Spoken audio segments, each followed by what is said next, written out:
Hello, my name's Lesley Reads, and this is a semi-autobiographical story called Janis on the Waltzers. At the age of 18, I sauntered around the local fun fair, more than slightly intoxicated on Southern comforts. No lemonade or cola diluted my drink, because mixers were for girls. I was not a girl.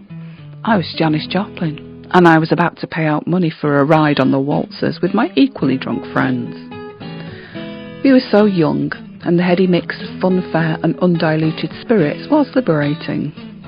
Despite my inebriated state, I rode the Waltzers 4 times. At first, I was magnificent, wild and free, but by the final round, I was shrinking back into the seat and had become white and shaky. It wasn't overexcitement, it was alcohol sickness.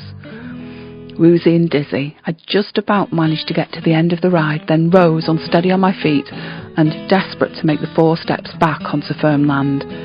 It didn't happen the way I'd planned. Instead, I plummeted over the Waltzers railing and fell straight into the dirt.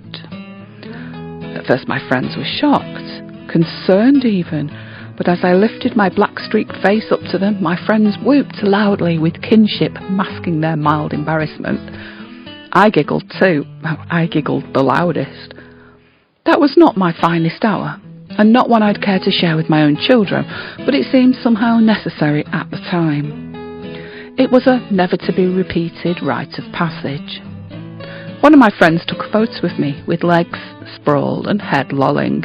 I was happy, silly, dirty and drunk. Janis Joplin was my muse back then, and I dressed the part in great detail.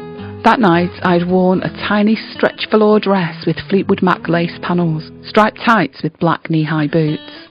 No heels, I'm tall enough, thank you, but I did love showing off my legs. I didn't do simplicity in those days.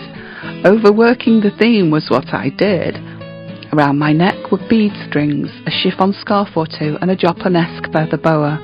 I wore my favourite hat, a tasteful purple velvet Stetson, also, of course, adorned with feathers, but it now lay mucky, upturned and slightly crushed on the ground beside me. Into my mouth a cigarette appeared, newly lit and placed there by a well-meaning mate. I looked up from the puddle of mud where I lay and giggled ferociously into my hat. Oh dear, that movement of chest and stomach combined with the smoke was too much. I retched as I blacked out. When I came back to normality, I realised I'd been sick into the Stetson. The stale Southern Comfort smell was disgusting, but I felt great. The micro-sleep had done me good. I raised myself from the floor with some assistance and placed the Stetson into the nearest bin. I no longer had a favourite hat, but I still looked just like Janis. I was drunk like Janis, and, like Janis, I rocked.